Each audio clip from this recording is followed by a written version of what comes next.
Welcome to the HackHunterdon radio show, number 10. I'm your host, Jim Minadio, and I'm the president of Zero Surge, a manufacturer of power quality filters that are used for surge protecting sensitive electronics. With Zero Surge, you have peace of mind that your electronics are kept safe. Today's guest is Lynn Hutchins. Say hello, Lynn. Hey, how are you? Oh, good. You're good volume. Perfect. Thank you for having me. Thanks you for coming. More about you in a minute. So the format of the show today will be slightly different.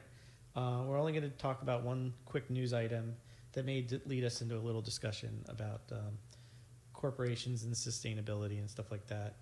And then we'll get time to get to know you, the audience gets to know you and some of your entrepreneurial work. And as always, I'll end the show with some historical perspective. So today I'll give you a rundown of some of the discoveries in the science of climate change. Most people think that climate change science started in maybe the 70s or 80s, but it actually goes all the way back 120 years. Wow. In fact, you'll learn about where we learned the term greenhouse gas actually goes back over 100 years. Okay. So we'll do that at the end. But first, you have to do a commercial and the weather, and we'll be right back.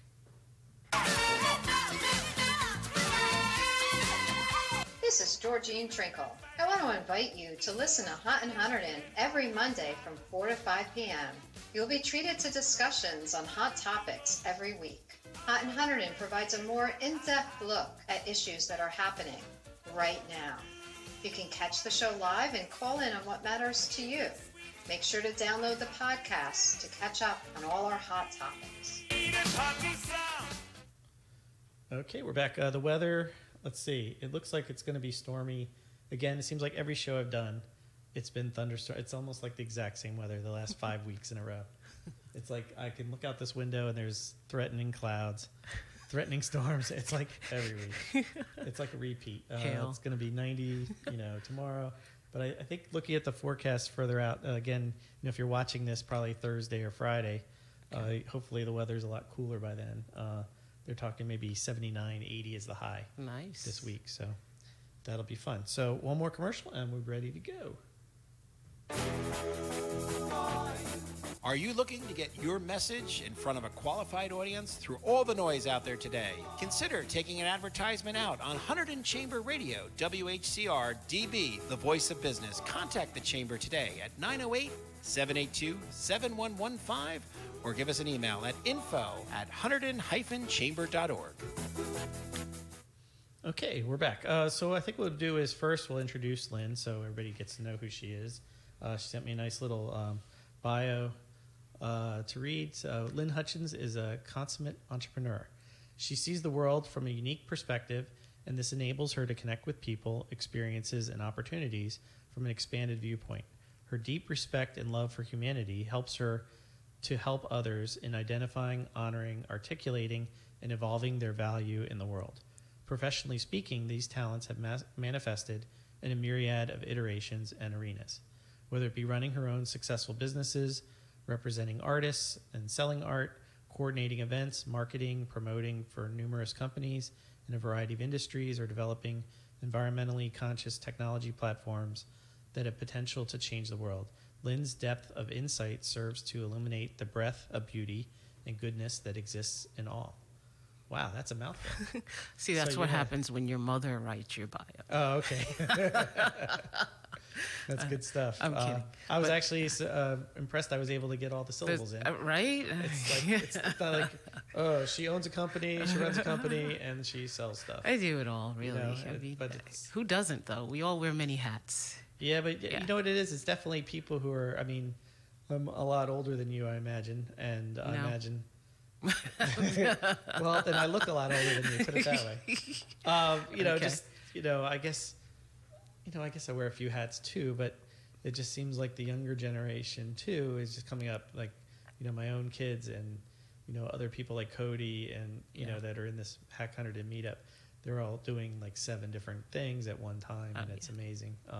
I guess I probably did that when I was younger. It's just, the perspective as you get older to realize, maybe I did do a lot of that stuff when I was younger. Sure, yeah. So it is interesting, but also you have that theme of the globalism. It's not just out to make money for yourself per se. Right. It's about involving other people. So that segues perfectly into this. If you didn't notice it in the news, Lynn and I were discussing this briefly before the show, is that there's a group called the Business Roundtable, okay, and they make up of 200 of the largest companies in the world, and we're talking the Apples and Exxons and Walmarts of the world, and they do this conference, I guess, every year, and they talk about the economy or their growth goals, or where they see the world and things like that.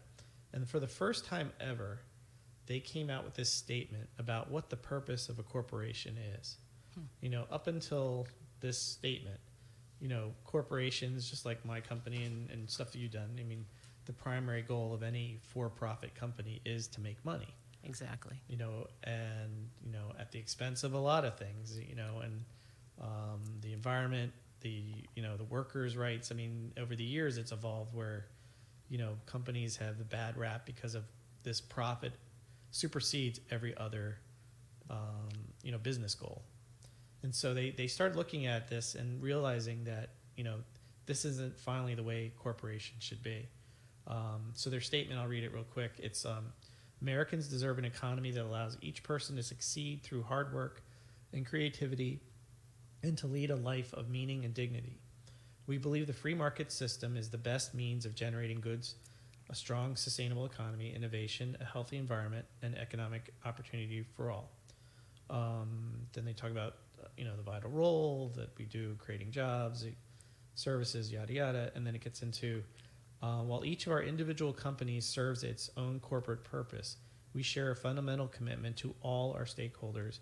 We commit to delivering value to our customers. We will further the tradition of American companies leading the way in meeting or exceeding customers' expectations, investing in our employees. That starts with compensating them fairly and providing important benefits, including supporting them through training and education and helping them develop new skills. We foster diversity and inclusion, dignity and respect, dealing fairly and ethically with our suppliers. We're dedicated to serving as good partners to other companies, large and small, that help us meet our missions.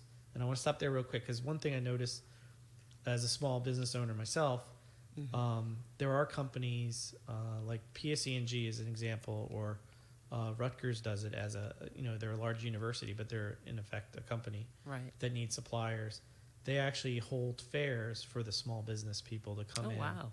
So they call them supplier diversity days. So even they're not necessarily talking about like minority-owned businesses, but they're talking about small businesses, because they see the value of having, instead of having a national contract for cleaning their offices, if you deal with a local company, you're going to get more dedicated people. You're going to get people who are trying to work harder for you, and in the end, sometimes it is cheaper. I think it was PSC. I can't remember which company it was. They did the example too about like getting service for their vehicles, for their fleet vehicles. And they were using like a national chain, and they found that the cost was more because the chain wasn't always located where their facilities were. And so it was cheaper to go to the local guy. Yeah, absolutely. And he usually got it done faster, and you didn't have to compete with all the other retail customers. And a lot of times there, it's going to make a point about that, is it is about price. And if it's about the lowest qualified bidder, you're looking at an opportunity where there may not be the best job that's being done, So yeah, I think local is always a better route. And so the other thing they talk about supporting the communities in which we work. We respect the people in our communities and protect the environment by embracing sustainable practices across our businesses, generating long-term value for our shareholders who provide the capital that allows the companies to grow and invest. We're committed to transparency and effective engagement with our shareholders. So none of these things said necessarily we're here to make the most money we can. Is the point that they're making. And so I went on their website. If you go to it's a business roundtable, and I brought it up on my phone here. They have a whole section on innovation, since this show is about innovation. So they have, I'll show you, it's kind of hard to print out, so I had to bring the phone because it's very graphical. But they have, the Innovation Nation. So their agenda for next year would be fivefold. One would be to invest in people, Right. invest in science and technology, remove roadblocks to innovation, position America to compete, and pursue more inclusive innovation. Wow. So if you drill down through each one, like as an example for invest in people, you scroll down and they describe, some issues, that in 2016 there were 13 job openings for each available worker in STEM professions. Right. So we obviously need more STEM professionals, right? Absolutely. Yeah. So, and then they talk about, the issues, but then they go down to what they think are some of the recommended solutions. So like they have increased training, shorten the pathway to jobs for individuals with recognized skills, Yep. Align education with the job opportunities, invest in the foundational skills that you need. It's basic stuff, expand apprenticeships, which is something I got involved with. Right. That's also very big. And then like for investing in the technology, it's the same thing. That's kind of obvious what they mean. Obviously we got to have, companies have to have the latest and greatest technology to thrive. Exactly. Technologies. And then the one that I thought was interesting too is remove roadblocks to innovation. Okay, so they're saying that, and it's more than just, the EPA prevents us from innovating, or the FDA prevents us from innovating. It's not necessarily that we're over-regulating. It's more, there's a couple of things they point out. One is how long it takes to make a rule. Right. So the rulemaking process took on average 18 months Oh, wow. Over a year. in this country to make a rule on any particular type of, how you should, the water regulations or, that's pretty loud. The computer just said, hey, we want to say hello. Oh, hello. It took an average 18 months. Yeah. Now that's the same amount of time that Moore's law says that it takes to double the number of transistors that could fit on a computer chip.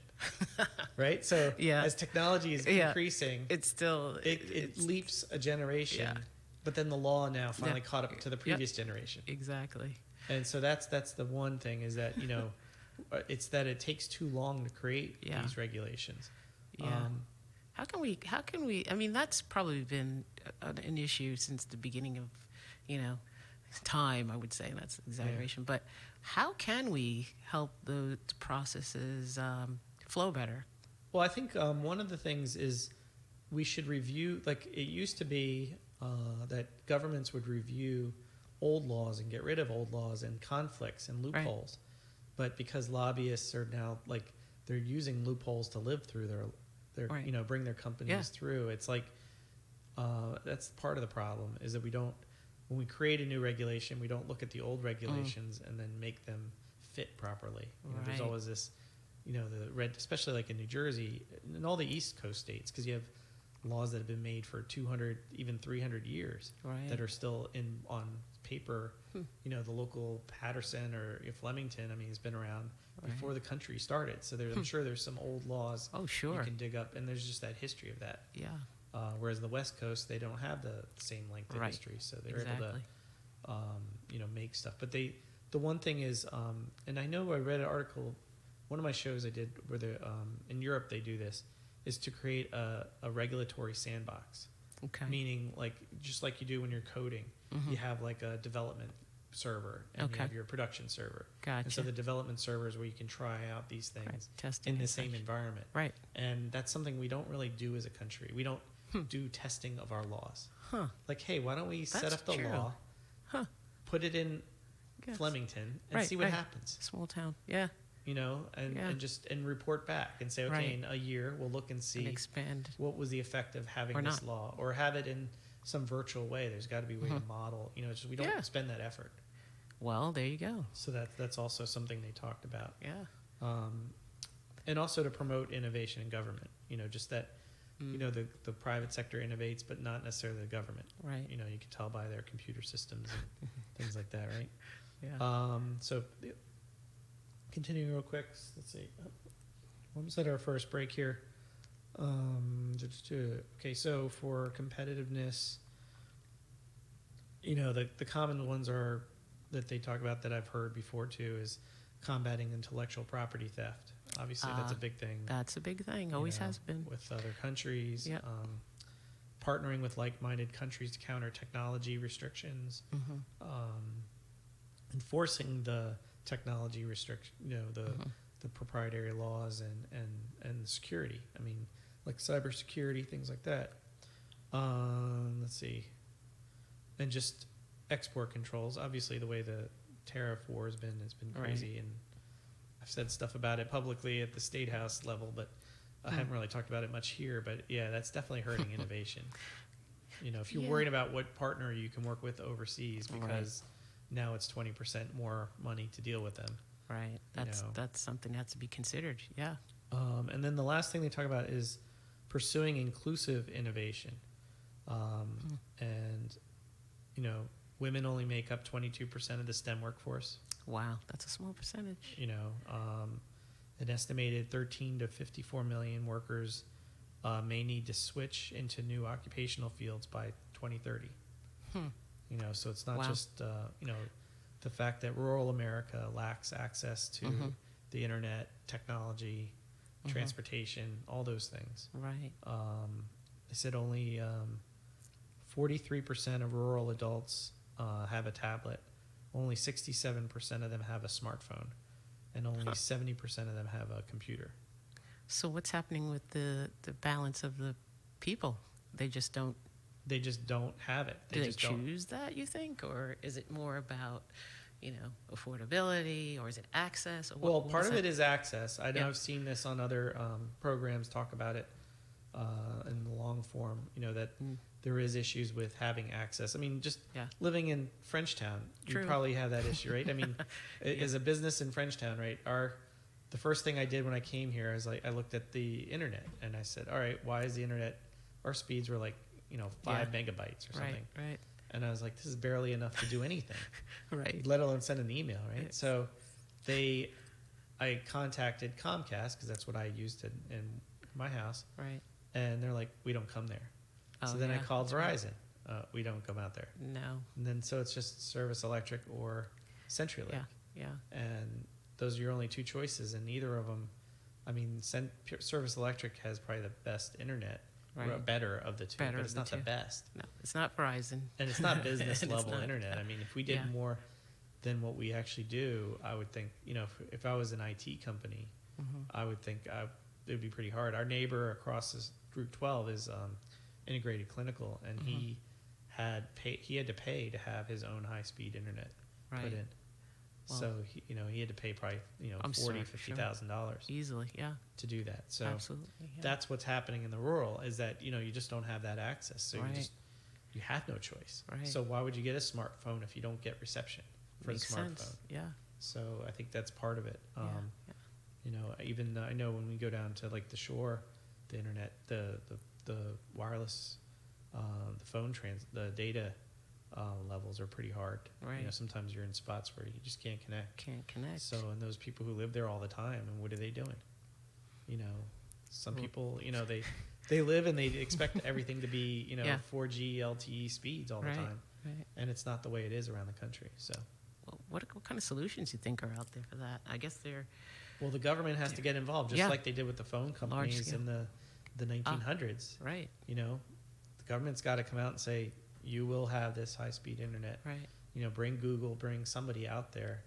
The fiber is already there. Just bring it out there. Right. Even if it has to be government, covered. So, all right, we're up at our first break. Okay. So we'll take a quick commercial break, and then we'll get back into more what Lynn's doing these days. Hold on. Oh, folks, you know what that music is? That's the time for modern design. This blue thing is a really new trend. A lot of the designers are trying to introduce blue as a new cabinet color. This is topical for you guys. This is really topical. And the mother said, well, I'd like her room to be gray. And the little girl said, Mom, gray is the color of depression. Hi, this is Rich Scuderi of Modern Design. We're on live every Wednesday from 2 to 3, and you're listening on WHCR DB. You're listening to WHCR DB, HunterdonChamberRadio.com. Brought to you by the Hunterdon County Chamber of Commerce, the voice of business. Did you know that 1 in 5 people are affected by mental illness? NAMI Hunterdon is the locally affiliate for NAMI, the National Alliance on Mental Illness. We are all volunteers, and all our programs are free of charge. We offer Family to Family, a 12-week course for families that have an adult member with a mental illness. Another popular program is In Our Own Voice, where individuals who are living with mental illness discuss their challenges and their progress in overcoming those challenges. Another course we offer is Basics, a 6-week course for families with a child or an adolescent who has experienced mental illness. We also have a monthly support group for families on the third Thursday of every month. Please call NAMI Hunterdon at 908-284-0500 for more information about any of our programs or to join. NAMI Hunterdon, the voice for mental health in Hunterdon County.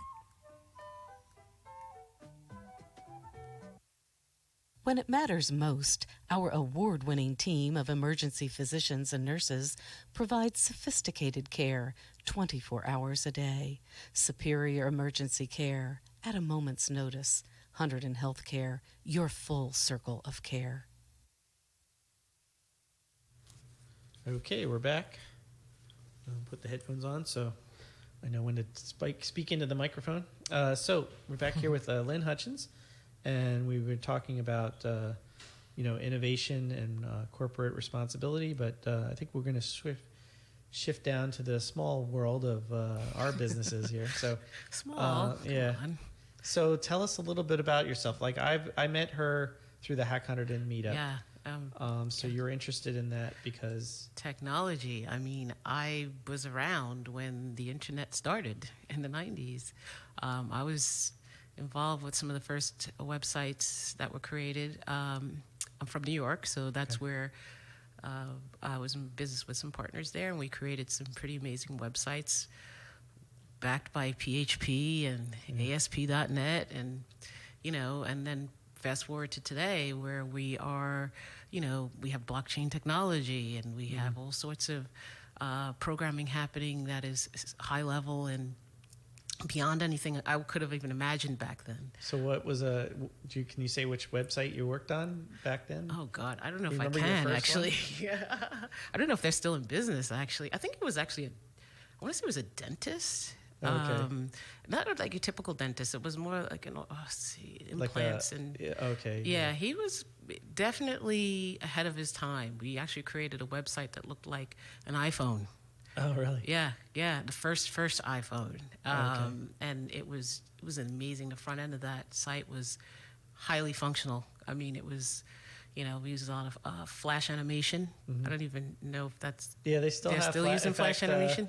I just saw actually a pop up because I think I saw it on one of my employees had a website up there where she was showing me, and then there was a pop-up that came up that said Flash is no longer supported by Chrome in 2020. Really? Yeah, is what it said. So I guess, even back then it had its issues. The speed of the internet was nowhere near what it is today. Yeah. So we had our issues there, but we worked around it. They were beautiful sites. We got plenty of compliments and plenty of work out of it. Worked with a lot of developers overseas because it was just less expensive. Yeah. India, and then I was the liaison between the programmer and the client, who would speak about the functionality that they wanted with these websites, and I would then speak to the developer in India and explain that to them, and then they would come back and then we would test it, and it was interesting because there was a certain point where I was able to actually read code because I understood where the mistakes were after a period of time. So you didn't have computer training before No, that? not at all. Not so sales. So you were more of a sales marketing person? Yeah, sales and marketing. And, I love people. So, I was always that person between the two, and loved it. So then so after that kind of... but you also were doing the other stuff with art? Yes. Well, I went to school for art. I was a graphic design major, and but that's something I knew early on that I didn't want to do professionally. I knew I'm just way too outgoing, and I didn't want to sit behind a desk, and create art for a business for someone else. I'd rather do that for myself. So early So on, it's more I like knew. a passion than it is Yeah. necessarily an avocation. Right. And I am an artist still to this day. I still paint and such. So, but it's more on my terms when I want to, not Right. necessarily because there's a deadline and someone needs it for their, advertisement. So, so I early on knew that I was meant to be the face of something, even if it's for my own company or another company representing a product or a service. And, it's still to this day, I feel like I have more to offer, as far as ideas and solutions and being able to speak to someone who can now create that solution in a form that's supported by technology. Because I feel the technology it's bringing us together in more ways than one, which I think is the best, most awesome part about it. It's good. So Yeah. in the art world, so you're involved with some artists. You represent artists. Is that correct? I have represented artists. I do when it comes to certain events. I don't represent them related to management as I did in years past, which I enjoyed immensely, which gave me a lot of experience working with high-level clients. And that was, everything I've done. It's funny, I look at my life and I'm like, wow, what else is next? I've done so much. I kind of dabbled a little bit in everything. And I'm ready for the next phase of innovation, which I feel is like blockchain technology. So. Oh, really? Okay. Well, we'll talk about that after the next break. Sure. I just want to kind of fill in your background a little bit so people know who you are. Oh, yeah. And I think most people in this area know, and in New York, know me for curating events. I'm an event coordinator. I collaborate with businesses and organizations to create experiences for, for their guests. And that's been... Yeah, we almost went. My wife and I almost went to the one party with the medieval theme. Yeah, it sounded pretty cool, but it just didn't work out with our schedule because we had a really early day the next day. That was an amazing event. We had a belly dancer who came with it must have been like I want to say 6 foot long boa snake. And then we had another dancer that she walked on glass, and then she had someone walk on her back, and it was amazing. We had a magician. So it was like an old school burlesque kind of vaudeville type. It was awesome, And people were dressed up too, right? Everyone was dressed in medieval themed costumes. So it was sort of like a Game of Thrones kind of party. Well, I wouldn't say that word, but I would say medieval. You can't. I would Some say copyright issues. I would say medieval. Yeah. Okay. I don't know what you're talking about. What is that you just said? Okay. It's kind of like when people advertise Super Bowl parties. They call them big game parties. Yeah. It's Okay, I see. I don't. Yeah. It was a party It was to a represent party. the time of medieval. Medieval times. Medieval times. Oh, but you can't say. You can't even say medieval time. Well, did I say that? The time during the medieval ages. There you have it. Yeah. That's funny. But it was an amazing event. I do want to mention the place that I had that event. Okay. It's in Oscar, if that's okay. Yeah. It was a place called Hopscotch in Doylestown, and it's actually a really amazing. They do a lot of events there, even that aren't coordinated by me, and I think it's an awesome place to So Doylestown how in did you general get is a nice into place. that as a business idea? I mean, is it something that you worked for somebody first and then got the hang of it, or you just? No, I always wanted to. I've just like parties. Do you remember your first party that you threw? Yeah. Where you got paid? I'm sure. Well, it's about paying yourself. Actually, it's it was in New York, and actually my first event period was an art event, and there was no budget, so I had to figure out a way to have food, alcohol, some form of entertainment. The artist, of course, had already had the venue, so the art was already there. Okay. And the artist, by the way, I want to mention who she is. Her name is Erica Rachel. We had this event in Soho in New York. Okay. It's a beautiful venue, and it was the most amazing event that I ever. And I knew at that point, it's almost like the defining moment when you know this is what I'm supposed to be doing. You know. Yeah. So we had. I was able to get a food sponsor. We had Barefoot Wine and Bubbly that sponsored that event with the alcohol. We had I had an entertainer who I actually found from New York City subway, believe it or not. Somebody came. busking on the subway? He was. I was like, hey, can you put do your this business event? card in his bucket and said, "Here." I said, here. I literally gave him my, and he called and he said, yeah, I'll do it. Yeah, and he came. I paid him, and yeah, it was great. We had a great turnout, and it was an amazing event. And that's when I knew. I was like, Oh, wow. that's what I'm. And I do a lot of emceeing too, so I like being in front of the mic. I've done a lot of that work as well. So Okay. both here and in New York. So. As in music emceeing, or emceeing as in running event MC? Well, MC as in not music. You're thinking Okay. like rap music. No, not that kind of MC. Just asking. Although, hey, who knows what I'm going to do Yeah. next, right? More like running an event. Yeah, Okay. yeah, definitely. The master of ceremonies really is what I look at it as. So. Because I'm in the music world a little bit, so Right, that's why so when somebody says that, MC, I'm like, you want me to start busting out some. I love it. No. But and it's. my son's record player here, he's got into vinyl, so he's. Oh really? Oh yeah, he's definitely getting into all the old stuff. He's learning how to scratch too. No, he's not doing that No? because I think he doesn't have one of those, but he Oh. more the vinyl. We have to get him to learn the vinyl first, And then he can get a then little he'll start, fancy. And then he's actually going to come up with some rhymes too. Right, really? Oh my God! You but, got to get him on your show here. Well, we'll see. He's a budding filmmaker, so we'll see. Oh right, you mentioned that. Yeah, so we'll see. Maybe after he's just starting college in a week. So oh wow, to congratulations! do that. So it's What college? Montclair Oh University. yeah, I know Montclair. Yeah, it's Yep. a pretty good film program there. Great. So Great. we're pretty excited about it. I'm pretty jealous of his schedule, though. Yeah. It's like history of film and Yeah, yeah. how to write screenplays and all that Right? fun Doesn't it stuff seem like that. like It's like I school wish is that was a fun? major when I was. I know, right? I mean, we didn't have that. We had intro to chemistry, intro, Yeah, right. math, science. It Right, was very right. straightforward. All the things you're never really going to memorize use. stuff. I mean, I use it, so I Yeah. can't complain, Right. and I do apply it. Yeah. But it's, yeah. I did learn a lot in college. Like we had the discussion at the last HackHunterdon meetup. You weren't at. I was talking to some of the other people. We were talking about college, how it may not be needed in 20 years.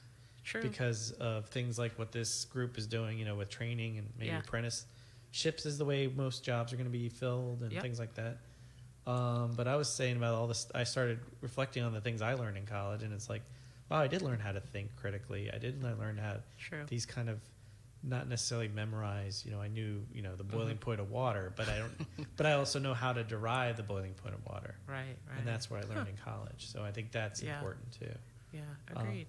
Let me just double check what time. Well, we're at another break already. Wow. Oh. See, time. I told you, time when flies. you're in having this. fun, yeah. Real quick. You know what we'll do is we'll do a shortened version of it. I won't even Okay. do the news part because that's optional. So Okay. you know what? Why don't we just skip it then? Alrighty. Because it is optional according to my official manual here in Awesome. front of me. So let's just keep going. Okay. Because it's just news, and Well, who needs that? people are watching needs this news. 3 days later. The Yeah. news is already old anyway. It's done. It's new news, and Yeah. we're behind at that point. Yeah.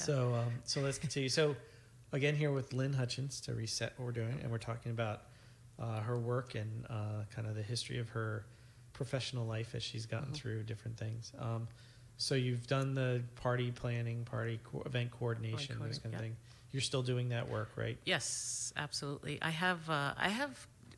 haven't. Well, it's not my event, but I am working with and collaborating with, I should say, Michael Aranella, who is the founder of the Jazz Age Lawn Party that happens every year and has been happening now for 15 years at Governor's Island in New York. That's happening on the 24th and the 25th this weekend.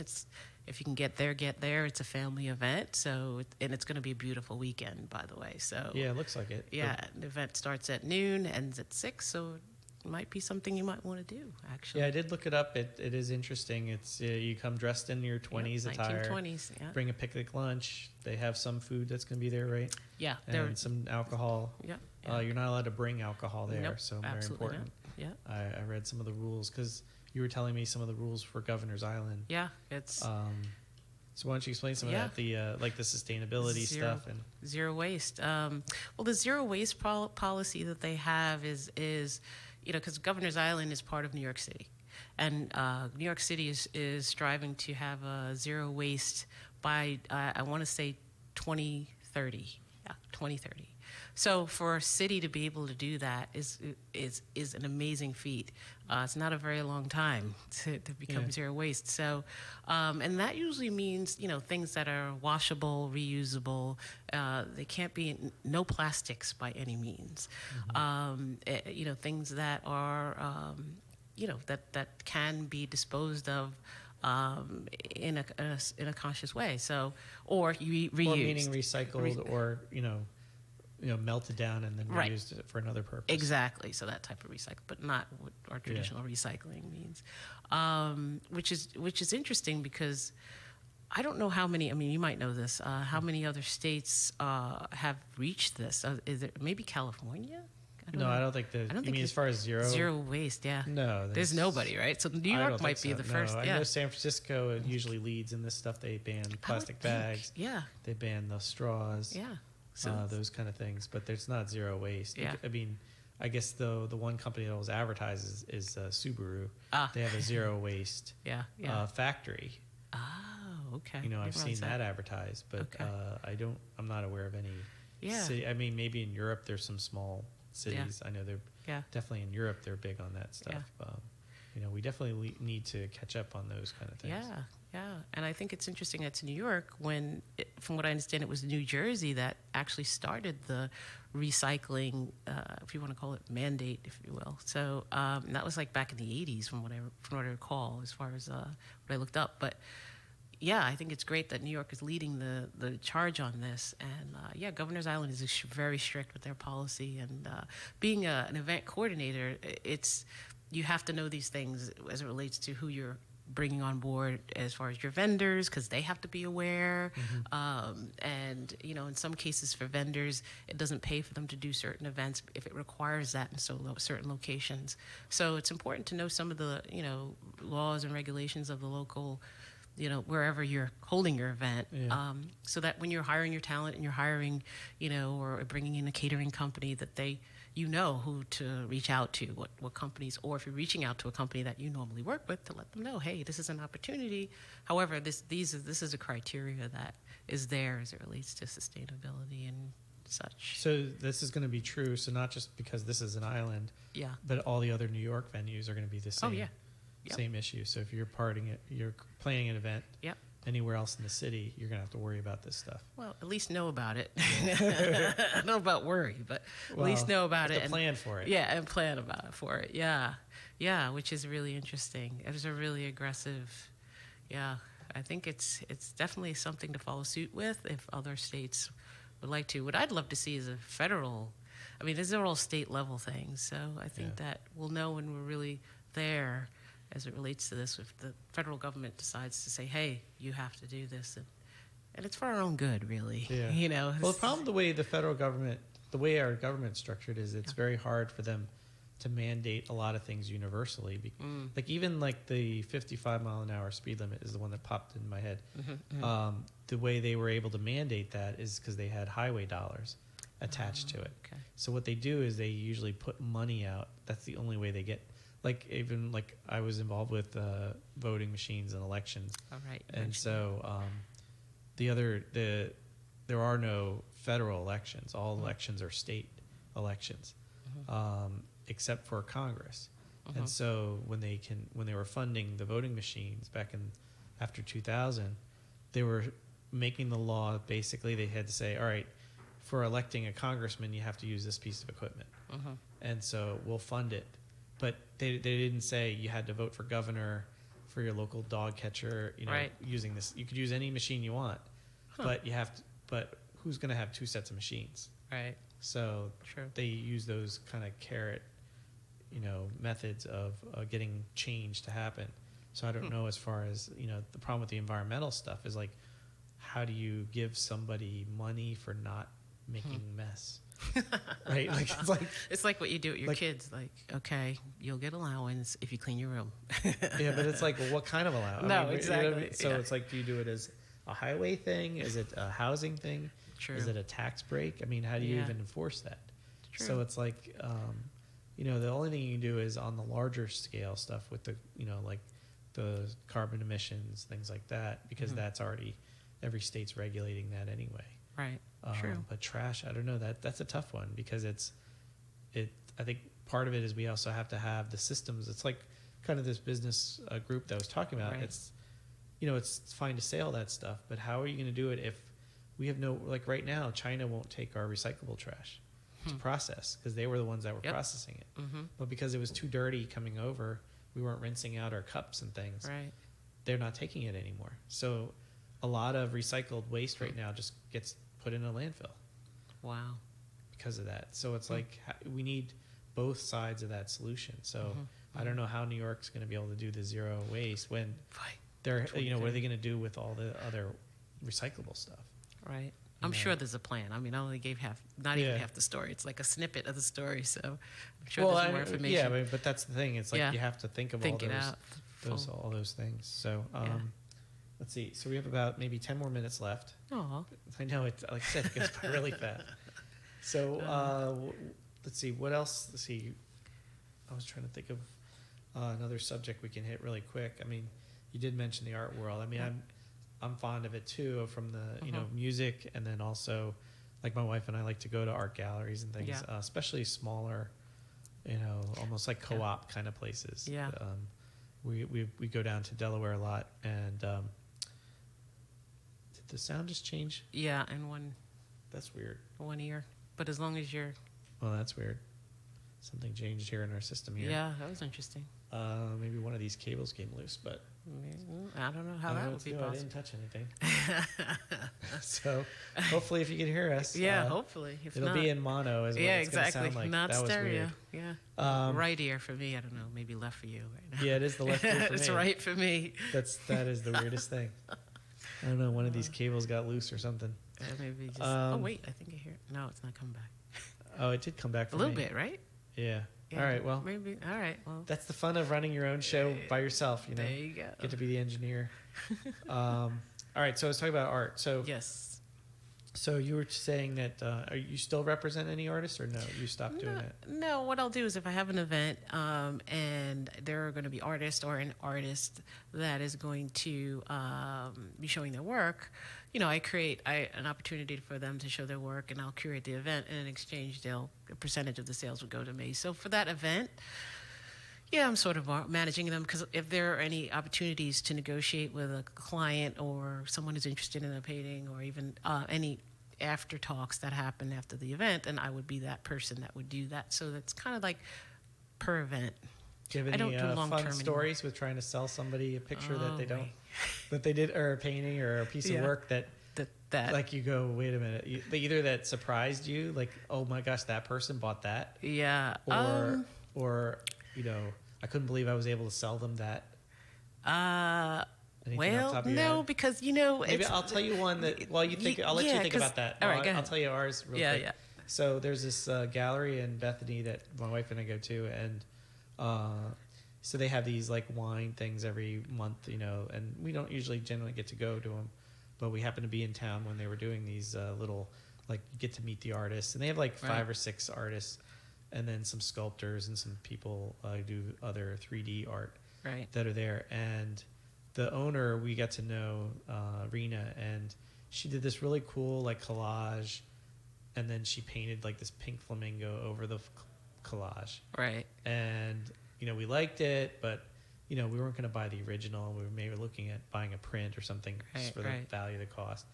But it was just, and then there was this other couple there, and they were like watching us negotiate with ourselves about whether we were going to buy this original thing. Really? And and we were literally there for 2 hours deciding this. It was back and forth, and this couple wouldn't leave because they wanted to see if we bought it or not. Are you serious? And we became like the show for them. You were the show for them. It was so funny, and we ended up buying it. So thank God, because I'll have to find a picture of it. I'll send it to you so you can see what it was. It must be a But beautiful painting. Or what was the? It just worked out because the pink.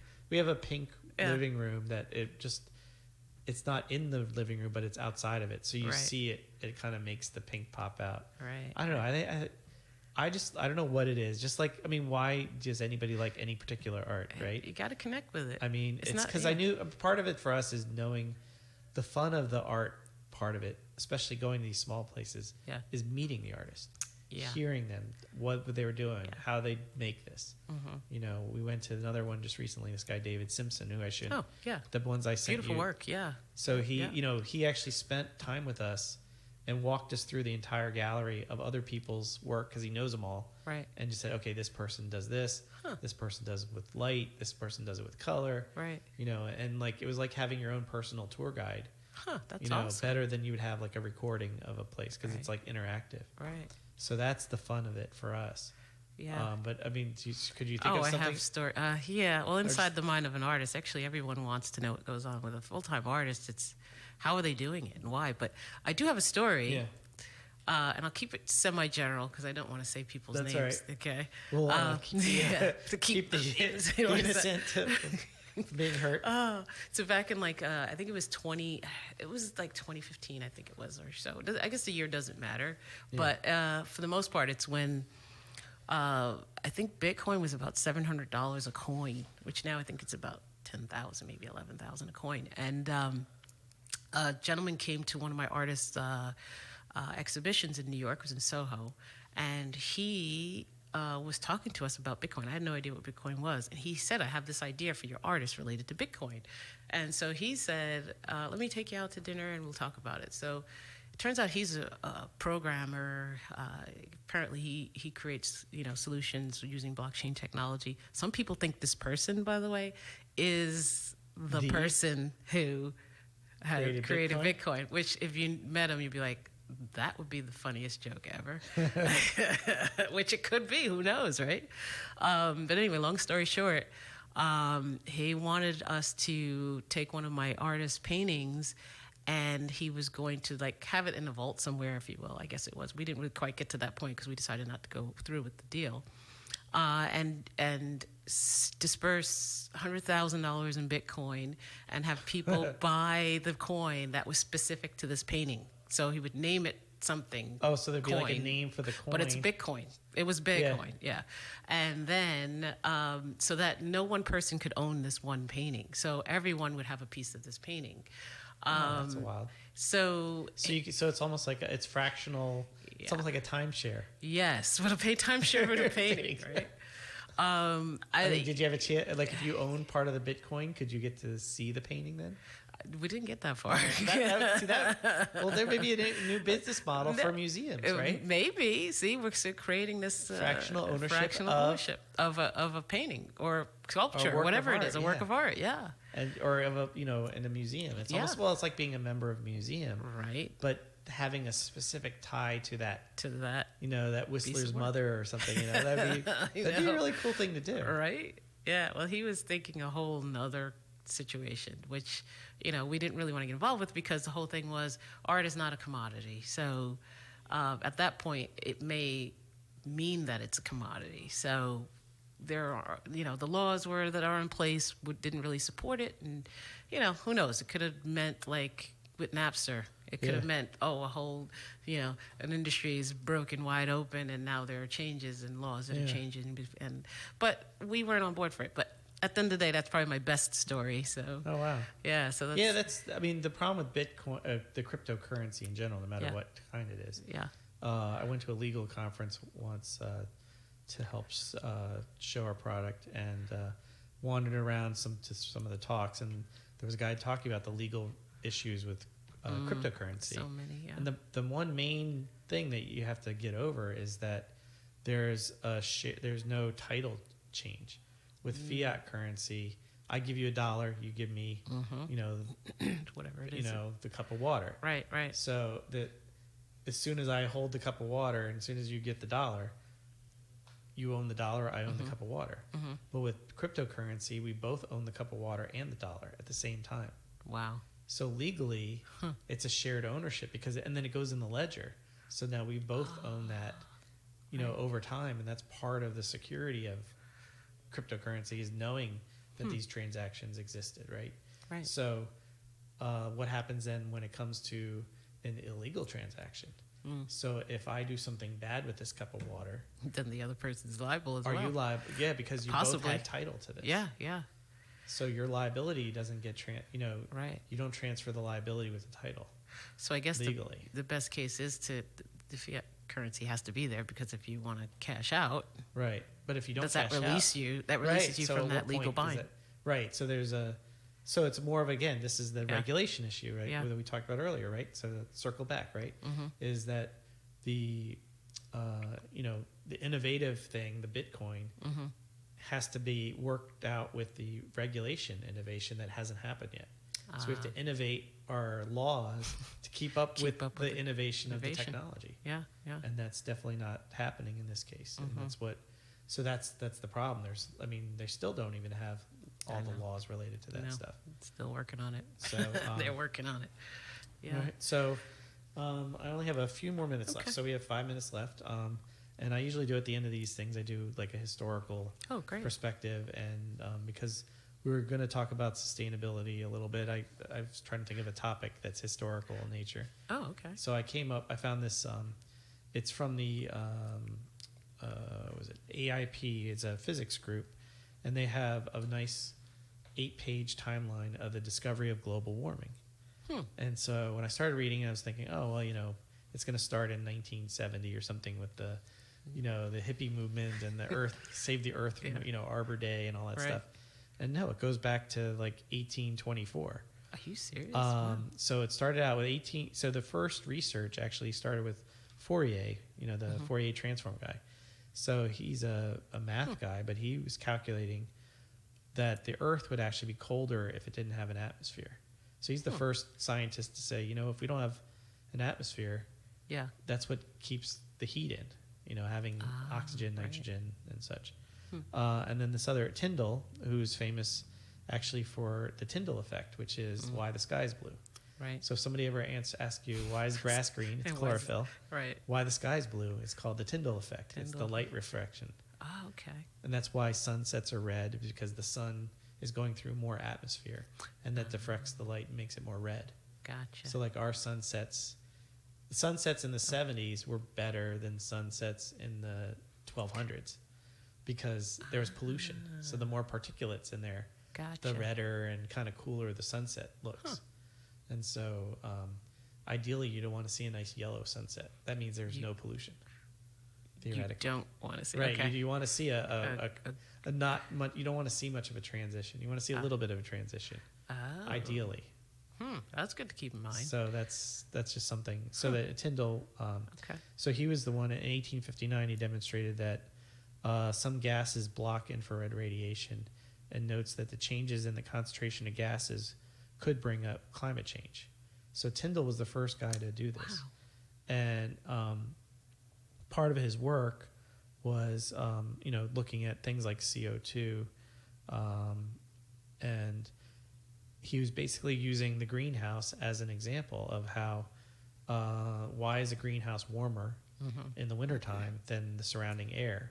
And people thought it's because of the glass. Right. And it's not the glass. It's the fact that the air inside traps the energy, and it doesn't get to send that energy out through to the other gas molecules. So it's the CO2 and the oxygen that's trapping in the gas. And so they called it greenhouse gas effect, but it was really called the greenhouse effect.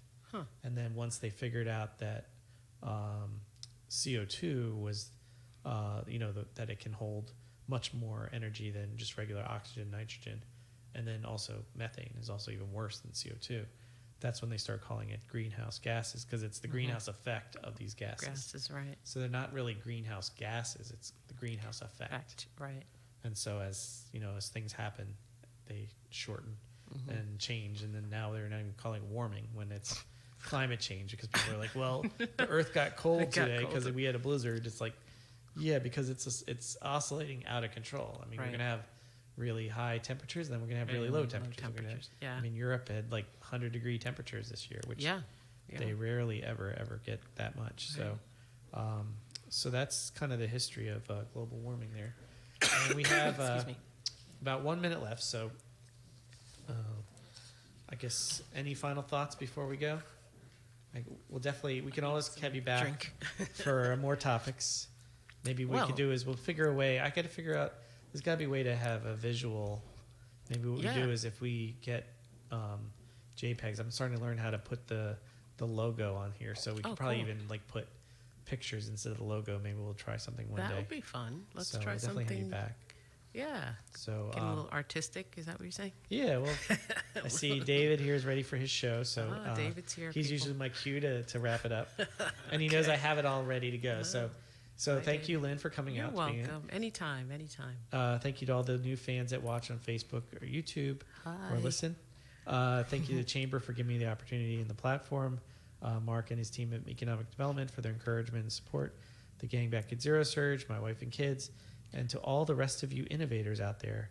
The original meaning of innovator was that you're a rebel. So keep rebelling against the doubters and make your ideas a reality.